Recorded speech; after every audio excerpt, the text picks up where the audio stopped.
listening to the Ferment Podcast, conversations about worship and spiritual transformation. Today's guest is well-known songwriter, worship leader, and pastor, David Ruis.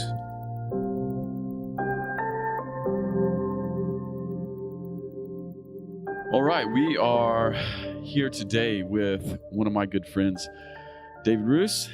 Good to have you around, David. Thank you, sir. It's really great to be here. Yeah, really happy that you're not just on the podcast today, but you're actually in my hometown here in Campbellsville, Kentucky. This is very cool. This is super cool. Yeah. Well, for those of you who don't know, this is the Ferment Podcast, and sort of the idea behind this conversational space is that this would be a place where we have conversations about worship and spiritual transformation. Mm. And for that reason, this is going to be a really good little moment here with you. What I want to do, David, before we get into maybe some of the things that you and I were chatting Sure. off mic earlier, I would love it if you would just fill people in a little bit on your journey, because now you're like director of Vineyard Canada, national director. That's what they tell me. We'll see. So you're one of the guys right now in our movement. But what happened earlier? Like, where did your spiritual journey begin, and what were some of these early days like? Maybe even pre-Vineyard. Yeah, for sure. I mean, try to give the snapshot. I know it's sort of the classic joke. Well, I was born, but it's sort of for me that actually is a pretty significant part of the story because I was adopted. So I was adopted into a home where my parents had actually just come into an awareness of Christ. So they were baptized in this little tiny Baptist church way up in the north of Alberta in Canada, in Wolf Creek, like literally, like you think Campbellsville is small, like that is like, yeah. And started their married life. Their actual first home was a portion of the barn of one of my uncles, and came to a deep faith, found Jesus kind of up in the middle of this wilderness. So a little while after that, they migrated back down to the southern Alberta. I'm adopted into this atmosphere. So it's kind of interesting how they were wonderful in the way of creating an awareness of being adopted and yet it not being a big deal. I always kind of knew it. So I think that really set me well in acceptance, understanding the Father, actually, and like a whole bunch of things. So, and how old were you when you were adopted? I was just an infant. I was just a few months old, and there's just layers of kind of cool stuff to all of that. I've just found actually birth family in the last few years. Amazing. And that's a whole other adventure, which I'd love to unpack at some time. But yeah, pretty cool stuff. So I know as bizarre as it is to go that far back, it actually is a pretty significant piece of the journey. And so they were very much part of this denominational community. But it was fairly entrenched. The beauty of acceptance, actually a true cultivation of community and stuff. A lot of what I know about community today, actually, I learned from that environment in that Baptist sort of space. But it was deeply entrenched in cessationism and a sort of a very fundamental kind of a posture. So I wasn't sure what to do. I launched into, I had a few options in front of me, but the other sort of intriguing thing, parallel with sort of kind of a fundamental background, was a classical background musically. So I never played in a garage band. I didn't do all that stuff. I was actually on my way to become part of the Southern Alberta Opera Company or choose to go towards vocational ministry. It was one of those decisions. And if you were choosing between the opera company, what did you play? Piano? I was piano. I was trained piano and then vocal training as well. I was a charter member of the Calgary Boys Choir, which became a pretty significant touring choir internationally. And also, a little bizarre thing, made the cut for the Vienna Boys Choir. My parents at the last minute didn't feel I should go to Europe, which was actually a great choice.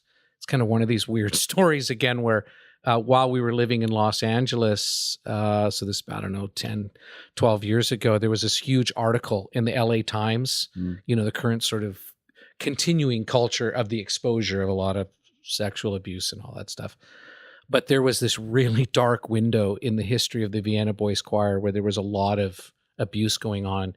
And I kind of looked at the day. It would have been the exact time that I would have actually been over there. And your parents sort of just said, held back. My mom had this really crazy intuitive gut thing, which now she fully realizes is the Holy Spirit and has cultivated that in a wonderful way. My parents kind of really came along with us on this journey. Okay, so they began as cessationists as well, but then something changed for them. Yeah, we planted a church in the mid-'80s, Baptist church, and went to Anaheim in '87 and just got blown up. How did you even find out about Anaheim?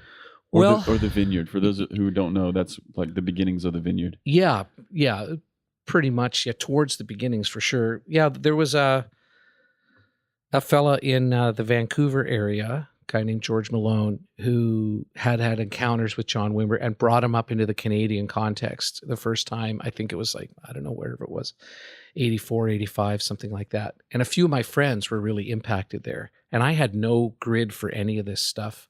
There was also a prof in my school who had been part of Wimber's very first MC 510 class in Fuller. And so he was kind of a closet charismatic, kind of thing. And he was kind of feeding this stuff on the side in my senior year. I'd come to my sister had flown way off the rails as far as spirituality. And I was praying and praying, didn't know what to do. She stumbled into a little church in our city. Long story short, there was a message in tongues that was then interpreted, which like described her whole story to a T. She couldn't resist herself, had run down to the front of this little church and completely turned her life around, and contacted me just as I was getting in the car to go to college. So I kind of carried into this cessationist environment and to be trained sort of in this ethos with this story of my sister, just kind of like... Yeah, radical salvation. Absolutely. Like just dangling in the back of my head. And every time I would bring this up in theological discussion and stuff, I was so dissatisfied with the answers. So by the end of our tenure in school, came out with a bachelor in religious education with an emphasis in theology, then went to church plant, 21 years old, which was kind of crazy. But I'd come to a conclusion of a non-cessationist position with no experience, like just purely just wrestling with the biblical text. And this one story from your sister. And this thing of my sister, like I couldn't shake this thing. And with no satisfactory answers, well, God can do anything, and that's just like a one-off or just an anomaly, but it's all blah, blah, blah. And so a few friends had heard of Wimber. One of my elders in our community just bought plane ticket, everything, said, just go on down there. So flew down to Anaheim and was completely, and all of a sudden, all the pennies started dropping, all the pieces started coming into place. Yeah, you had the experience at that point. Everything that was just intellectual. That became the experience. Yeah. So it's kind of funny. It was like sort of a backwards kind of adventure. It was sort of, very interesting. You had the beginnings of a theology before you had the experience. It's really true. It's really interesting. Yeah. Amazing. And what was it about Anaheim or the Vineyard in those early days, to use your words, that was causing the pennies to drop? I think it was the sort of double whammy, two-sided coin. The one side of the incredible, tangible, like unmistakable encounter with God, particularly in worship. Yeah. But when I say worship, I mean the whole, in the midst of the just crying out to God. Songs, of course, very important in that. But for me, it was so formative because what at least I saw modeled, and I think has shaped me to this day, was the whole worship experience was transformative. So it was internal, but it was also just as much then in the midst of that encounter, turning and extending your hand in the name of this Jesus that you're worshiping and praying for someone's healing. Or seeing them with eyes in a brand new way, or seeing prophetically certain things. To me, it was this whole thing. So that was like just huge. Yeah, what I think I hear you say is worship wasn't just something that happened to you; it was something that came through you. Like or that experience, whatever Sure. that was. It Yep. wasn't just something that happened to me, Yep. but it was like through us. Yeah, right? absolutely. Yeah. And then the other side of that coin would be the articulation of kingdom theology. Was that the first time you'd heard it Yeah. like that? Yeah, for sure. Was that ever a part of your experience in school? No. Yeah. No, it was Okay. completely brand Just new. the message of the kingdom. The message of the kingdom, and it's really fascinating because I've been talking to some friends about this recently. There was a huge part of it for me, which I think began to shape me even then, and I think is so necessary in the current conversation around kingdom theology, was Wimber was really hitting the centrality of the sermon and the Beatitudes at the heart of the understanding of the kingdom.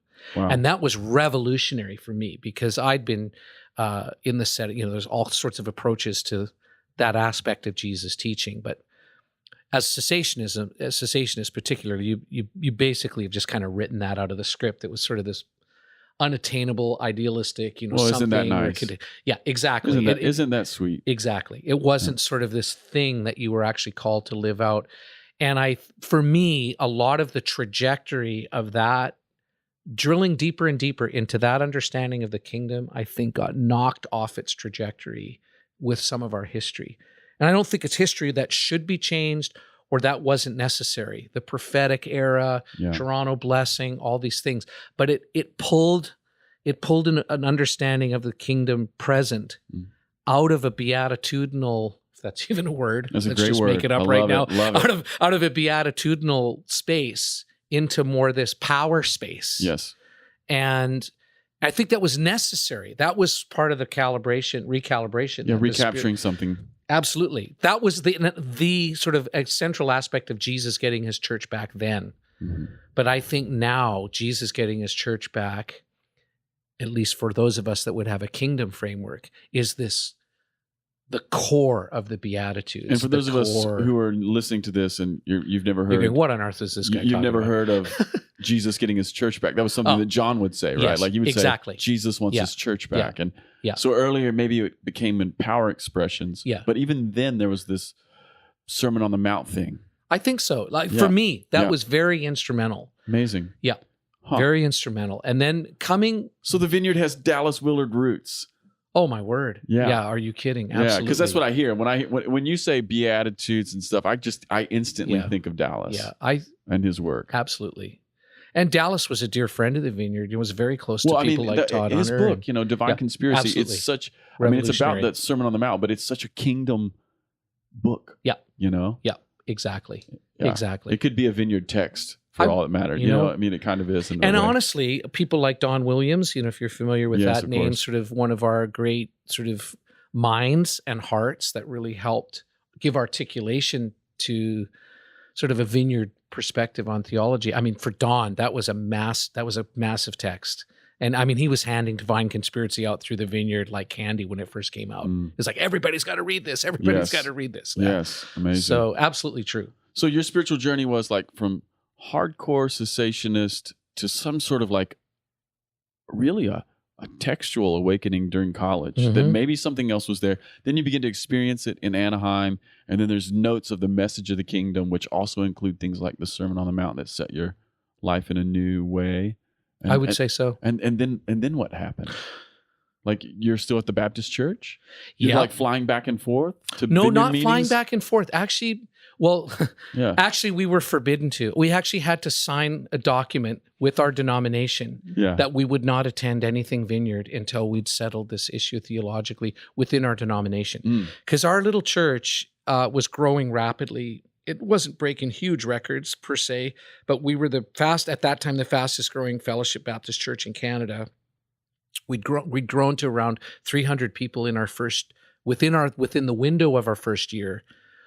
Almost all conversion growth, like 70 to 80%. We were baptizing people in the lake that's in the middle of our city, the Okanagan Lake. Like we couldn't even keep up.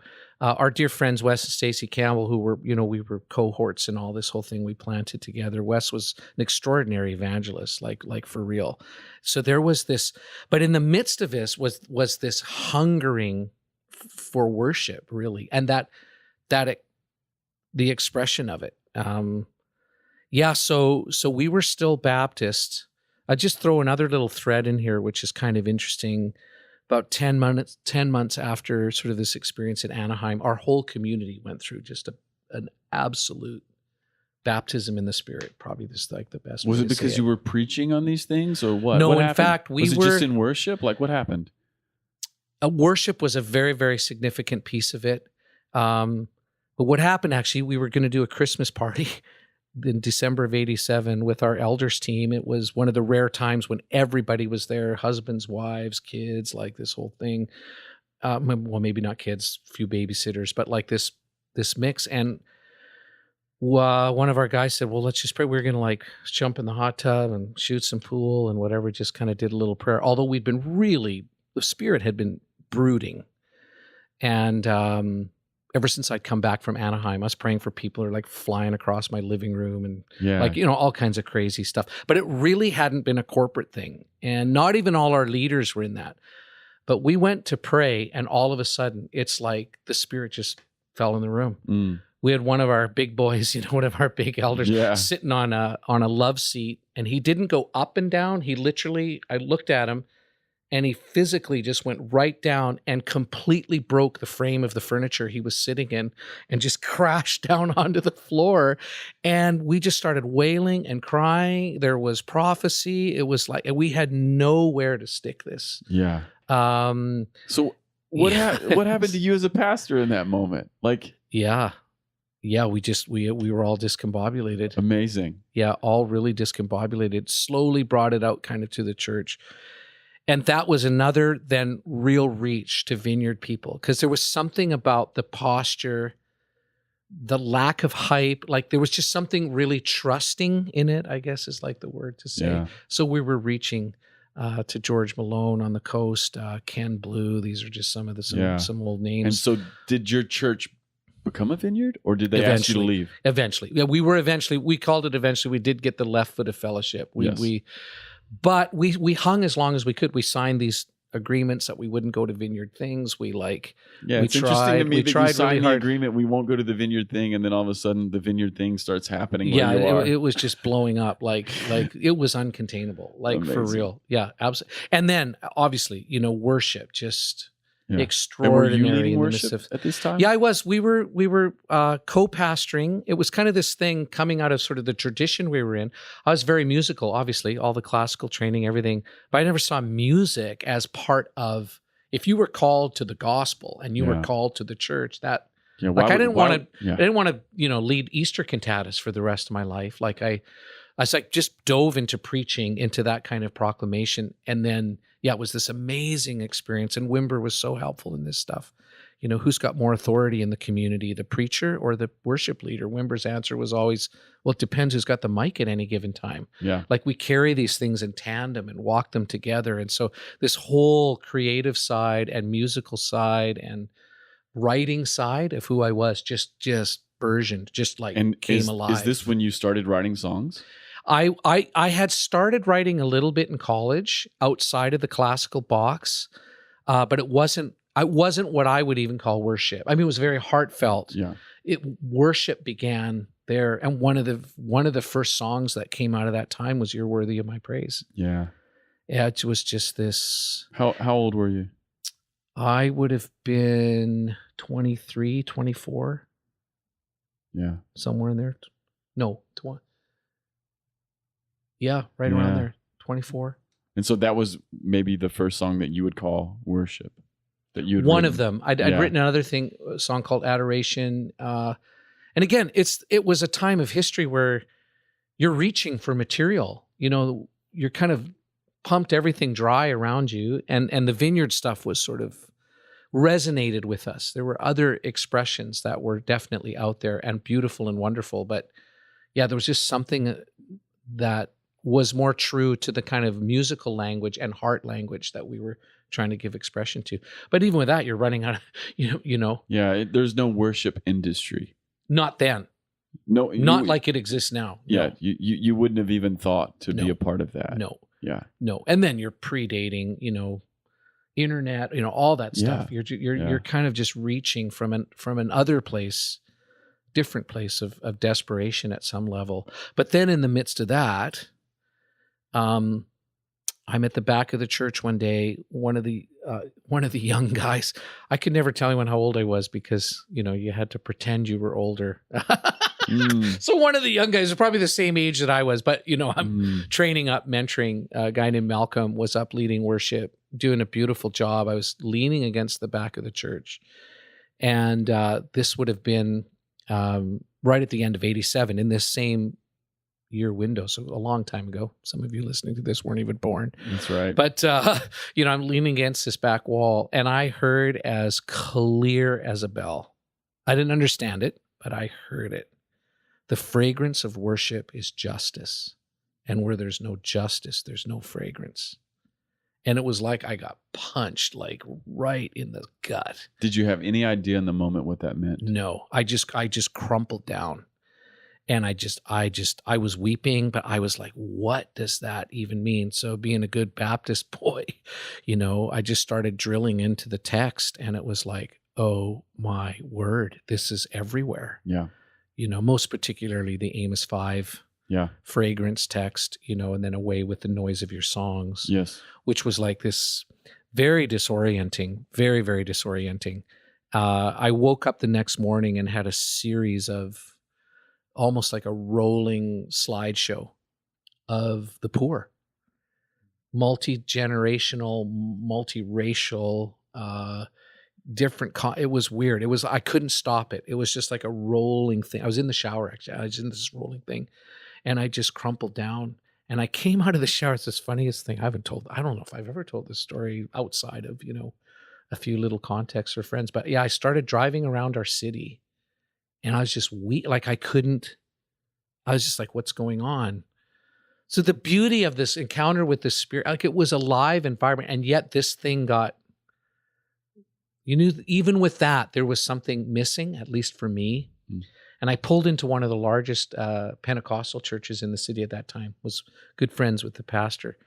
And I just burst into his office and I just said, I'm so sorry. I'm so sorry. We haven't cared for the poor. And he's like, he doesn't know what's going on. Yeah. And he's grabbing Kleenex boxes and everything. And I just was in there for, I don't know, an hour or so. And he kindly just sat there. Did he have any idea what to make of it? He didn't know what was going on. I mean, he could feel something, we would talk about it later, obviously. I just had to discharge this thing, right? And then I went to a close friend in the community and just kind of crashed. And that was the seeds of, to this really day. Your life story. Like, oh yeah. I mean, just as an outside observer, it pushed me when I think of you, I think deep. of like the idea of it's not just worship music, right? Or songwriting. Yeah. That was, I think, that was gifted to me by the Lord, like very, very beginnings of everything. Yeah. And then how did that express itself? Because I mean, I know that has been a big part of your journey, but when did the marriage of worship and justice begin to really? I'd say initially it was more worship and mercy. Through study, reflection, experience, you begin to move deeper into the actual turning yourself towards challenging systemic issues as well as trying to bring change there, if that makes sense. But the initial right away, I'd driven by a set of motels on my way to our church office every day, for however many years, or a couple years, like just going by it. It was always there. I never saw it. I saw it, but I didn't see it, if that makes sense. And all of a sudden I saw it, like just within the couple days. And I was like, oh my goodness, I think there's maybe people in there that are marginalized and disenfranchised. And so long story short, I just pulled over the car and I started just kind of walking around and saw this old lady named Betty. And I just started asking her a story. And quite a few years earlier, her husband had walked out one day to go get the mail and never came back. And she just started this downslide of poverty and was barely holding it together, living in this motel in the middle of beautiful, I mean, freaking beautiful Kelowna, British Columbia. And a lot of wealth, a lot of whatever. I'm not pitting one thing against the other, but just this veneer of whatever. but would never, if you had come to me and said, oh, Jesus wants you to care for the poor and all that, I go, well, I get that, but, we actually don't really have that here. So Yeah. maybe it's not something we can really explore or understand. And there she was, not it. There she was. Yes. But I knew in that moment, this couldn't be about calling the church, trying to start a program, whatever. Like, we weren't even thinking about this stuff. So I just went home to Anita, my wife. We had 2 little daughters at that time, and we just thought, well, what can we do? It's just kind of, who do you see and what do you have? So we just started pulling stuff out of our own cupboard and grabbing a few blankets off the spare bed, and started this beautiful relationship with Betty, which a few years down the road led to her own personal awareness of Jesus and stuff, which was kind of cool. But that wasn't even necessarily even what it was about even initially. So that was kind of like the little embryonic start, and then it just starts rippling. It starts rippling, and I think in a very healthy way, just different friends just kind of coming in the wake of that, and then eventually found some sort of infrastructural and programmatic kind of gears that could give people on-ramps and that sort of a thing. But we've always tried from that very, very first moment to make it more about us, and knowing that we'd never graduate from that.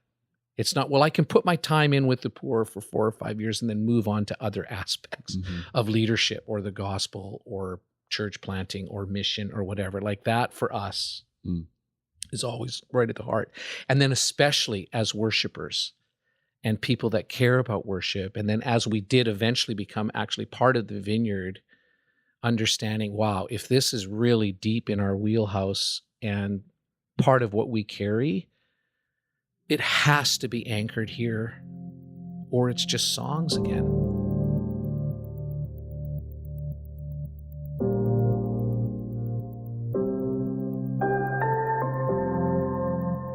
So you go from like cessationist, good Southern Baptist boy. Not Southern Baptist, brother. We were Canadian Baptist. Canadian Baptist, yes, of course. That's how entrenched it is in my own brain. Exactly. Yeah, exactly. Canadian Baptist boy. But then you become aware of the Spirit. The Spirit begins to work in your church. Yes. But then shortly thereafter, the Spirit begins to say, I want you to see these people. Very much, yeah. And actually, part of even that initial sort of wave of the Spirit hitting us as a community, as we look back, like embedded even in a lot of the prophetic wooing and sort of, there was so much about children, the poor, those that you don't normally see, but you're just kind of in the euphoria of the encounter. You miss some of those threads. So yeah, but you're right. Like, it was in the mix of us. Yeah. Well, I guess my question now at this point is like, okay, so you've made this journey, and I know you're a songwriter. How did that change your songwriting, or how did that change your worship, like your corporate gathering? Yeah, good question. Yeah, it's a bit of a leading question. No, I would assume it changed what you put on paper. It did, for sure. Yeah. You start writing with an awareness of the other. So not just giving voice to the community that's gathered right there, but also giving voice to the community that's yet to find itself, or that is scattered, and then a real gift. We had a short stint, 91 to 94, where we were part of the Kansas City kind of swirl. Metro. It was a Vineyard at that time. It was very significant for us, beautiful. But I think the main way that it began to find expression, especially as we moved there and stuff, was to carry this into the space of intercession. And so that was kind of another aspect of worship for me that had this. There was an attraction to sort of the prophetic kind of wild edge of the creative experience as well as sort of worship. But this kind of gave it for me at least, like an anchor spot. And it was like, oh, this could really be unto something. Yeah. And calling out to the throne, but also this sort of the power of sound, of lyric, of melody, however the Spirit breathes into that actually becomes a part of the trumpet for justice. Yes. But also the movement of it, like Walter Wink. I'm not sure if his stuff. The South Africa. He's like history. History is in the hands of the intercessors. Yes. And I think that's really true. But again, in that very grounded, dirt under your fingernails kind of way. But you can't touch, in my opinion, that the depth of that kind of intercession without being with people and incarnated into some of those spaces. Yeah, I think that's really important, isn't it? It's not just to pray, but be willing to let God use you as an answer at certain Exactly. point, you know? Yeah. Not to be too grandiose, but you know what I'm trying to get at. It's like we yeah. But God, then again, it informs the song, and it informs the prayer or the lyric. Yes, and you begin to call out from a place of solidarity versus from a place of sort of distance. Oh, yeah. To me, that's the beauty of the history of American musicology is the black spirituals, the sort of this. I mean, you have the same thing coming out of the hovels of Soweto, or some of the deep sounds that come out of some of the Asian hills, where there's a lot of oppression.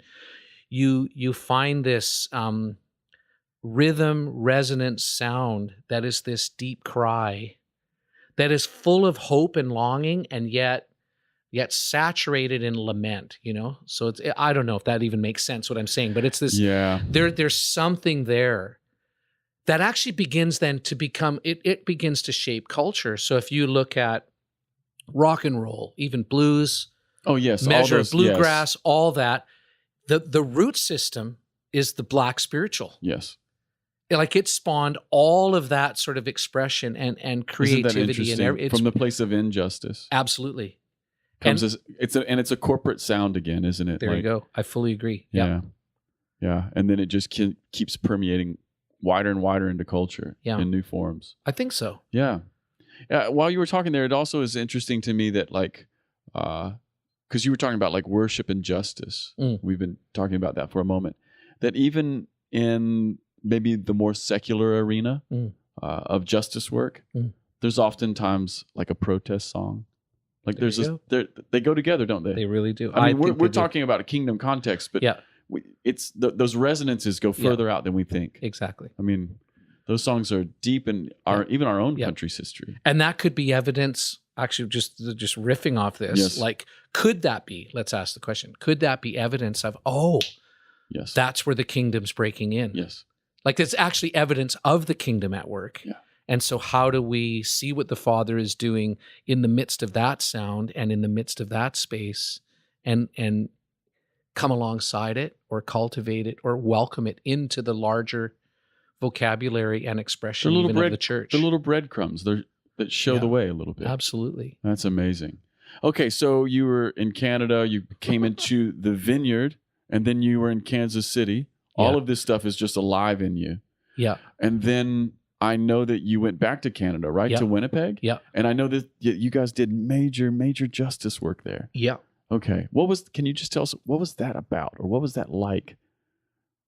I know that last night over dinner, you were talking to us about like, you were really reaching out to the native culture and the, just the drug culture that was so present and the glue sniffing, culture. Like, what was that your target? Was that just who was there? How did that? Great question. How did that work? And how did you gather those? Great question. Those people. Yeah, I think we'd been enough in our journey distilled. Now it's really interesting to get this too, because we moved to Winnipeg, the heart of the city, in '95.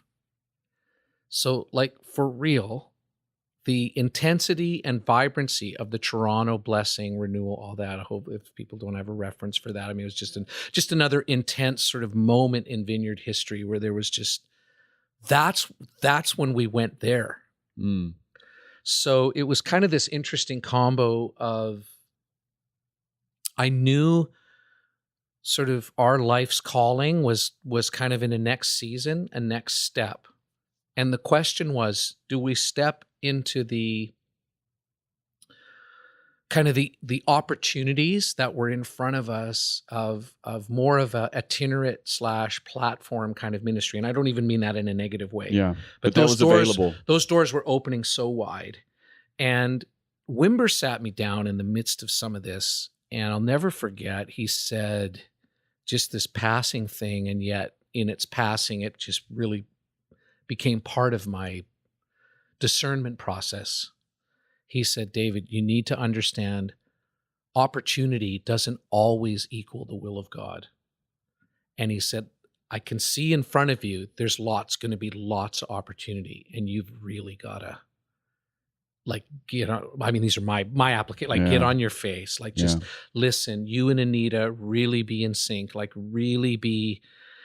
So it was a crazy time. So sort of in this sense of calling for it, I was so grateful that, 7 years earlier, or however long it was, that the Lord had so deposited this fusion, and for me now it had fully gelled into a theological conviction.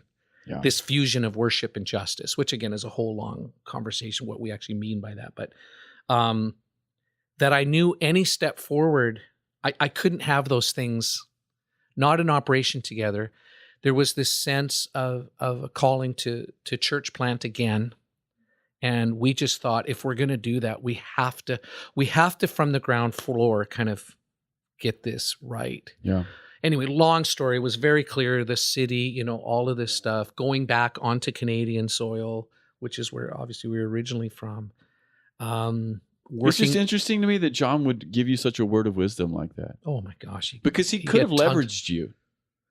Yeah. Right? I mean, that's true. I don't mean to be so market oriented, but you know what I mean? It would have been good to have David Ruis. Sure. Go wider. Sure. Yeah. Sure. But he comes with this word of wisdom. Yeah. And I think actually, I'm just thinking about this now. I don't know if I've ever even thought of it this way.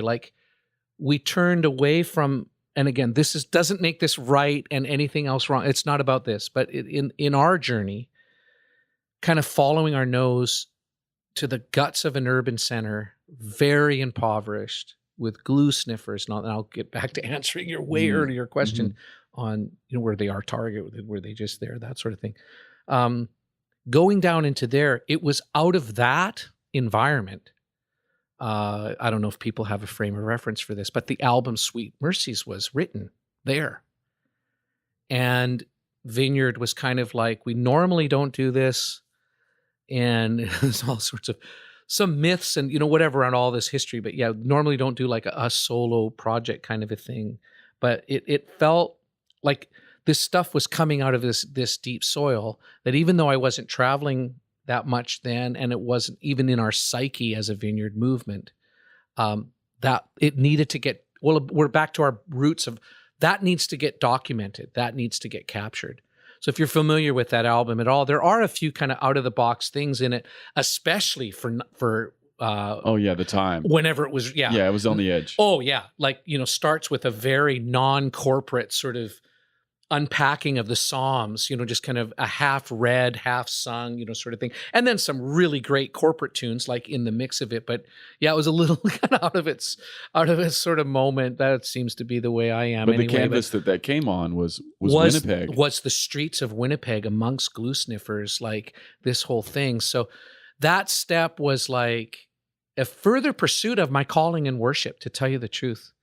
Now, always blended with church planting, other aspects of serving community through different aspects of leadership, but worship always really central in that. And so we knew we were to go into the heart of the city, knew we were supposed to go into the heart of the country. There's layers and layers to that story, but so stepping in there, and I think I can say with a real purity and a clear conscience, we just went where we felt the Lord wanted us to be, and we just found out who was there. Yeah, and this community was just they were there. So here's maybe a fun story. So there was we made some friends. We didn't know anybody in Winnipeg at all. There were no vineyards in that part of Canada at that time. We kind of pioneered vineyards into the center space of Canada. There were vineyards in the east, vineyards in the west, and really nothing in the middle, Saskatchewan, Manitoba. That whole space was just a vineyard-free zone sort of a thing, which was interesting that we went in and started there in an urban environment in probably the most rural part of the country. It's kind of interesting. Yeah.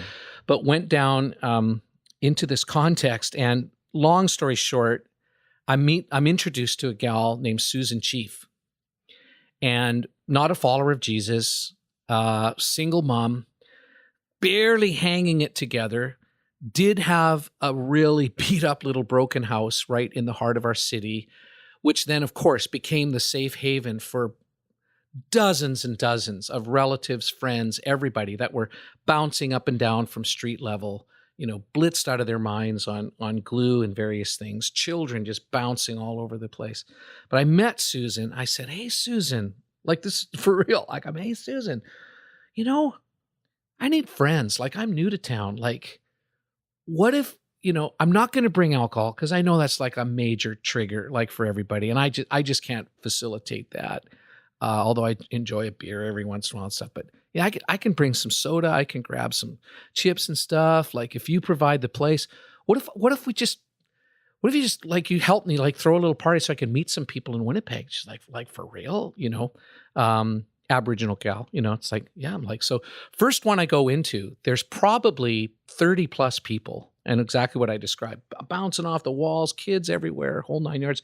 And we just start generating these sort of connection points just to meet people.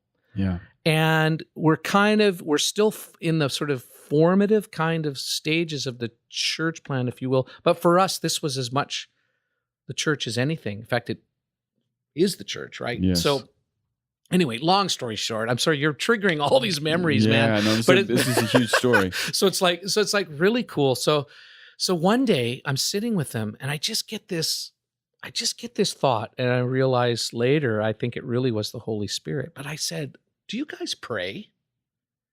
And the whole place is just like, "What do you mean, do we pray?" Like, they actually got kind of upset. Yes. They were like, "I can't like pay the bills. I got 4 kids from 4 different That's men. all we do is pray." Exactly. We go to bed every night like weeping in prayer. We don't know where it's going or what it's doing, but are you kidding me? And I had this little thought. I said, "Hey, let me tell you a story." I said, way back in the early days of all this stuff. So if you guys can get your heads here, Yeah. pre-white man's religion, pre any of the crazy crap that you all went through. So these are mostly 100% First Nations. Okay. 100%. Oh, amazing. So totally. you're the white guy there. I'm the white guy. Yeah.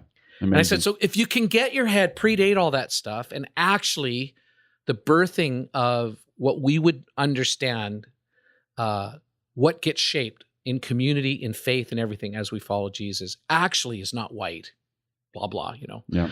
But it's like, so if you can get your head there, let me tell you this story. So there was a guy crying out to God, and, it's the story of Cornelius and Peter. And I kind of play it out, right? And I go, "Oh my goodness, you guys, I think I could be the guy in the story that showed up because you were praying." This Cornelius, this God-fearer, it says in the text, F.F. Bruce, makes it very clear. Yes. He's not Jewish. He's not like, but he's calling out. Yes. The cool thing in the story, he's also giving alms to the poor. Yes. But so I said, what if worship and justice again? Yeah, exactly. Yeah. And I'm like, what if my family moved here because you guys were praying? Yeah, you brought me here. They're like, "What? We did this?" I'm like, maybe. I think it could be. What if we went to figure this out together? Anyway, it was this like amazing moment. Boom. Yeah, lights are on. So much exploded. So the fun part of this, within the next couple times, I got this idea. What would it sound like? There's imagery around Jesus and in the biblical like stories of rivers and all that. A river was very significant to Winnipeg. The Red River like flows right through the heart of the city, and we're very close to the Red River at this time. And anyway, all kinds of stuff there. I said, "What?" So she's Cree, mano sapi tapamibide, like let the river flow. I'm like, "Oh, that's so cool." Yeah. So we just start kind of riffing on this thing with this. I mean, half the room is bombed on sniff, a whole bunch of others. Is this at church now? No. This is back in this house. This is at the party. We haven't. Huh? This is at the party. Yeah, one of the parties. Like this is like 4 or 5 down the road, and we haven't. I don't even think we'd launched public services yet. And let the river flow. So I don't know if you know that. So, of course. So it's like. So the cool thing was this: Susan Chief is a co-writer on that. No way. 50%, and renewal has just hit. That song goes on to Sweet Mercies, And, I mean, it was insane. I mean, there was some significant revenue coming in. So it's like so fun to watch, this is an image. Like I didn't like lurk around her house, but like to know she was going to the mailbox Yes. every quarter, Yes. pulling this check out. She's not even a quote unquote follower of Jesus yet. She's not bad, and she's getting remuneration from Vineyard Worship. Amazing. I know, it's like so fun, and that put food on her table, on so many other people's table. Like I've never heard this rewarding. Story I know. It's There's amazing. all kinds of crazy stories like this, but yeah, isn't that like amazing? And so it was so deeply embedded. So in who we were, so in our story. Your songwriting is deeply connected to those people, to those stories, to that moment. Every move I make, we were in Johannesburg. And I'd met a guy named Trevor. He's still in the Vineyard movement, and we're doing the conference, over here, this big Wimber thing. And I just thought, I gotta taste something. I gotta taste, So Trevor takes me into Soweto, like behind the thing. I mean, that was life changing. I mean, just revolutionary. Just going down into that community, and then we're over in Johannesburg. We're in this little beat up gymnasium, and I'd just gone to a Johnny Clegg concert, so I'm just like freaking, Savuka and all that stuff. So it's like really, I'm just pumped, So we're in this thing, and there's Zulu dancers like with sticks, like the whole thing. Yeah. And I'm watching this, and I can just hear this thing in my head. No, no, no, no, no, no. It's never been recorded the way that I actually experienced it and what it was birthed out of. And for those of you who are not in the room right now, David is doing the motions. He's doing the motions. Yeah, exactly. To this dance. Yeah, exactly. So you might be familiar with the song, like Every Move I Make. So like it's so fun to have some of these things that have found some wings, like in the larger church. And it's not the most sophisticated song. It's not the whatever, but it certainly captured the imagination of a lot of people. And then very rewarding, really got into the vocabulary of children's worship, like in kind of a very cool way, I think. But yeah, it was birthed in a gymnasium in Johannesburg with Zulus, like just again, this cry. But again, you can have this justice cry and almost a measure of lament that has this. So that was the thing, right? Waves of mercy, waves of grace, like not just in the meeting or in the renewal or in this context, but like, let the waves just crash. Everywhere I look, I see your face. I mean, I'm in the heart of Soweto. Yeah. They don't even have running water, no electricity. And I'm seeing Jesus more there than anywhere else. Yeah. It's like, wow. That's the real message of the kingdom, isn't it? I agree. It's the God is always at work. Yeah. In every place, with every people. Yeah. No matter the situation. Yeah. That really confronts our charismatic ideas of God's activity, doesn't it? For real. Yeah. Yeah. It's easy for us to think as charismatics that he's only at work in the healing. Right. Or the breakthrough. Right. Yeah. But there's this other side. Yeah. Yeah. That's amazing that it's just touched your music over and over. I think so. I hope so. No, I think it is. I mean, these stories, David, I've known you for a while and I've never heard these stories. So that's really great. Dang. That's great. That's really great. Well, here's what I want to do, because we've kind of we've gone all over the place. We've sort of absorbed our time. I want to ask you two more questions, and obviously we're just sort of like cutting this story short, so we'll have to do this again. Sure, I'd love to. Yeah, absolutely. But I want to ask you two more questions before we jump out. The first question I want to ask you is, I mean, you're a worship person, you're a writer, you're a pastor, you're leading the national movement in Canada. What would you like to say to the worship leaders, not just in the Vineyard, but just worship leaders? You know, this isn't meant to be propaganda. No, I understand. So just, this is further than the Vineyard. Yeah, absolutely. You've got some perspective. What do you want to say? I mean, you've already said a lot, but maybe there's something you'd like to say to this community that we're wanting to serve. Yeah, that's a good question. I'd like to think about it a lot more than just shoot something off the top of my head. But what comes off the top of my head great. is reach for community, and reach for the long play. So don't give up or don't get discouraged. Turn your face to the process of working things through with whether that's a cantankerous senior pastor or a community that doesn't fully understand your artistry or what you want to bring to your heart. So stay in a servant's heart without fully selling out, if you will. I know that's very loaded language, and people read all more probably into that than I mean, but you don't have to sell out to sort of become the cookie cutter person to be a success. Yes. But at the same time, don't pull away from the long suffering, that aspect of the fruit of the Spirit. There is a long suffering hanging in there, and making sure that you're reflecting and serving grassroots, and that needs to be processed in dialogue, though. Yeah. With whatever team setting you're in, or whatever staff, if you're volunteer or you're vocational or whatever, and make sure you're giving language to your community. And that could be one of the great CCLI sort of top shelf songs, could really be speaking to unlocking what the faith language of your church at that time. But where it's not, right. That's right. Speak. Yes. Call it out, cultivate it, pull people together to find out where that sound is, and all of that. And yeah, we never want to lose the organic sort of grassroots thing of our calling, is to give voice for the community. And so then know the journey. Yeah. Who's died in the church? Who's just got a new job? What are the high points? What are the low points? Where are we rejoicing with those who rejoice and weeping with those who weep, and give articulation to that on a weekly basis? What an incredible gift. That's really the difference between just being a worship leader and being a worship pastor. Yeah, exactly. That's what I hear in what you're saying exactly. right now. I hear you saying, do the long thing to become a worship pastor. I believe so. Yeah. That's great. Yeah, and we're not song leaders.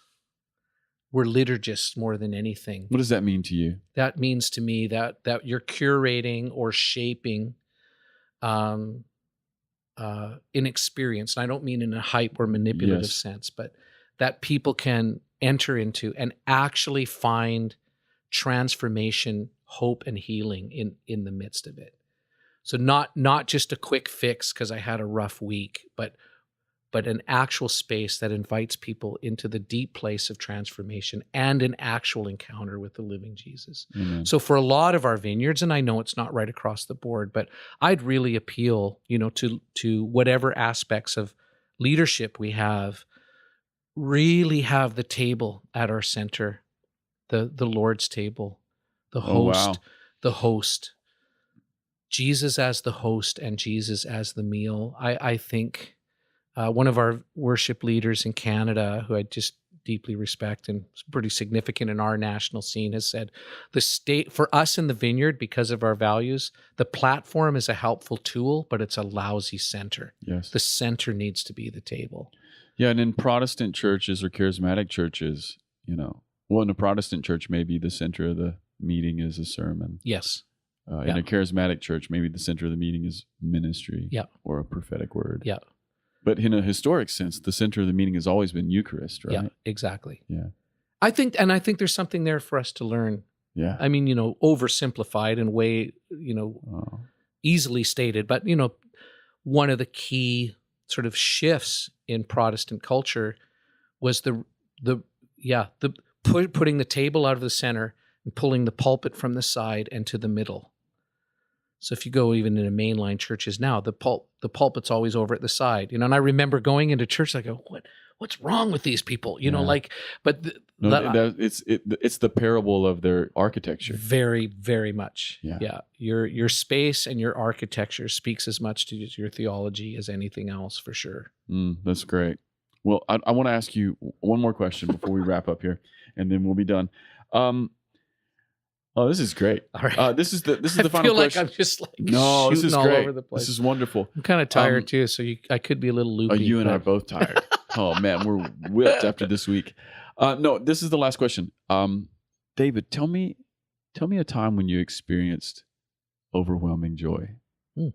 This is a totally different kind of question. It doesn't even have to be like the most joy you ever experienced, but just like was there a season or a moment when you just experienced like, Yeah, the first thought that comes to my head. yeah, that's exactly what I want. Not dissing my 3 girls at all, and it Yes. wasn't even about the gender of this child.